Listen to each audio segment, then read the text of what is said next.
Hi everyone, in this video I would like to share a very personal trip of mine in Kurdistan. But before we begin, I just want to give you some quick informations and context about Kurdistan and Kurdish people, just if in case if you're maybe not aware of it or the word Kurdistan triggers you because you're a racist. Now, Kurdistan is not a country yet, it's not an independent state yet.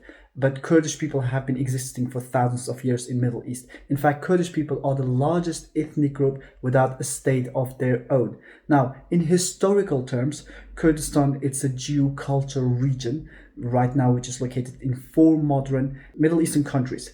In political terms, however, Kurdistan, it's a regional government, and that's the flag of that regional government in northern Iraq. It's also recognized by the Iraqi government, and it has been existing since the 90s. In this region, Kurdish people have full autonomy and they have rights for their cultural identity. The Kurdish language is spoken freely in all institutions.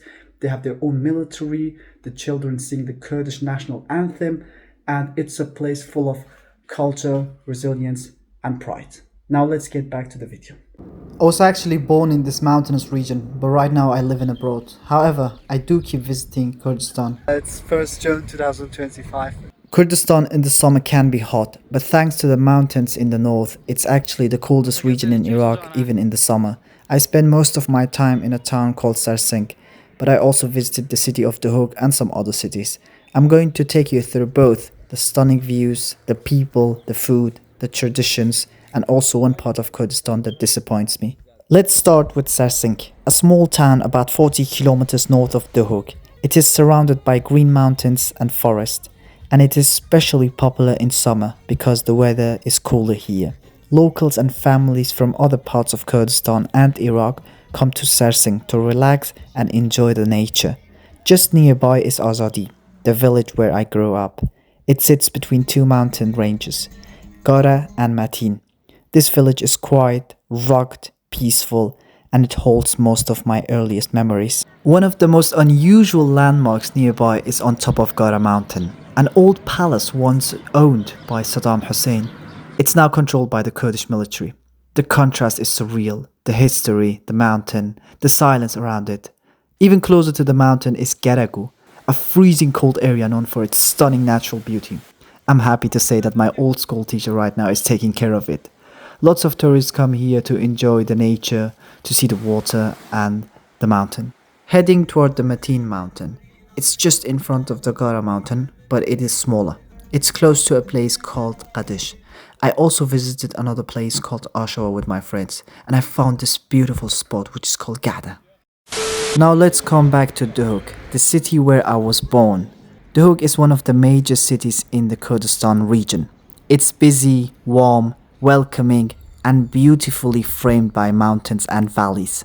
What I love about Dhook is how it mixes modern life with deep Kurdish tradition. The markets are full, the people are kind, and the energy of the place feels just grounded. There's one thing you will notice right away: the hospitality. The hospitality of Dhook. When you eat in a restaurant, you don't just get what you order.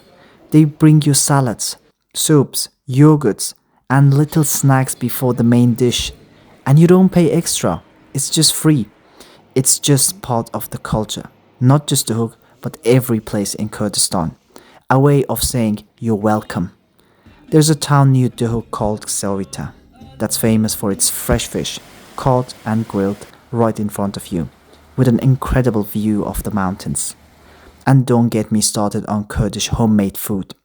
In the villages specifically, most families have chickens for fresh eggs, garden for fruit and vegetables, and recipes that have been passed down for generations. The food is authentic, it's healthy, and it's absolutely delicious. Rice and black tea are sacred in every Kurdish home. Every meal ends with a glass of hot, strong tea. It's fair to say that all of these women have mastered cooking.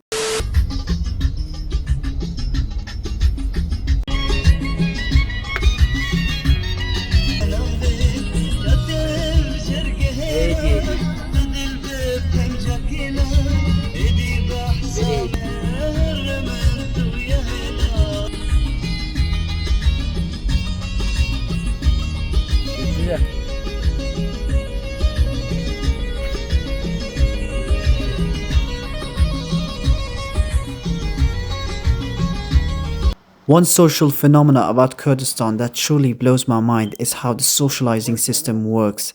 In cities, but specifically in villages, making friends is so easy. Socializing is so accessible.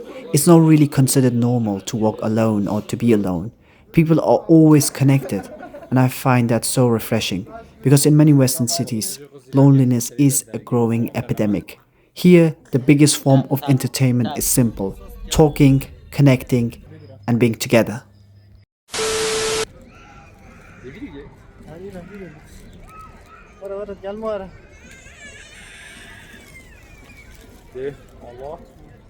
تفاجئ زور نخواش بید. اول نزدیکترین آقلیم شام یعنی. مدرسه پراخی داریم. چند سال؟ 8 سال. چند سال؟ 8 سال هم دیگه. John is a jerk. I am Real Madrid, he's Arsenal. I do love Kurdistan, but I have to be honest, I can't romanticize everything about it. And one thing that really bothered me was the trash problem. In cities and also in small villages, there's trash in so many places. Plastic, bottles, waste thrown along the streets, in rivers and near homes. It truly breaks my heart. Not just because it looks bad, but because it ruins the beauty of Kurdistan. Even back when I lived there, I remember schools and government tried to promote environmental awareness. But the culture around cleanliness hasn't really changed. I don't know where this comes from. I don't know why this became normal. Maybe it's lack of infrastructure. Maybe it's a habit, but it shouldn't be. This land deserves so much better. I truly hope when I return next time in a few years, something will have changed. The mountains are so sacred. The rivers are alive. They should be protected. Kurdistan should be protected. However, this trip was one of the most meaningful times of my life. It wasn't just a vacation. It was a return to myself, to my past, to my people. The geography, the landscapes, they're absolutely breathtaking. But even more than that, the people. The people were incredible. The friends I reconnected with, the new ones I made, the laughter, the food, the stories. I'll never forget them. I also realized something deeper on this trip. Sometimes you need to leave a place in order to see it clearly. And when you return, you understand it in a way you never could before.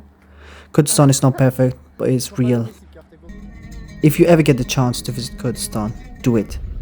You'll see landscapes that look like paintings, meet people who treat strangers like family, and experience a culture that's proud, warm, and alive.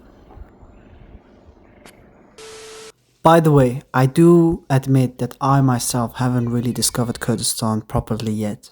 I have just shown you some few places that are beautiful in Kurdistan, but Kurdistan is beyond that. There are so many more beautiful cities, mountains and rivers that I myself haven't seen it and haven't been there in person, but I want to discover it. However, you can Google that and watch it on YouTube. There are so many more beautiful cities in Kurdistan. Now, if you watched the video until here and you liked it, thank you very much. I would also want to admit and maybe apologize just if in case you thought the quality of this video wasn't really great. I know that I am not the best editor, editing is not my thing, and I didn't have equipments that it needs to make a great video. But I had the desire to make it, so I thought why not? Yes, I can't edit, but I could learn it one day. So thank you very much for watching this video.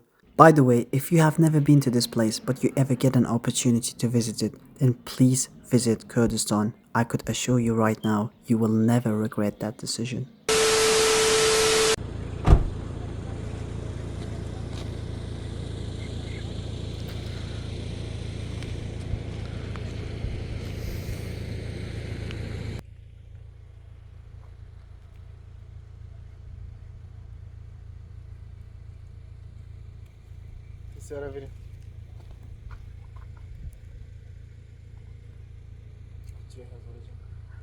جانانا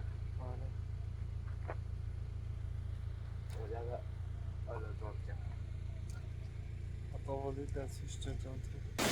are you doing? I'm doing fine, how are you? Oh, I'm happy. How do you find this place? Amazing. That time he was doing, I would do the same. That's a good answer.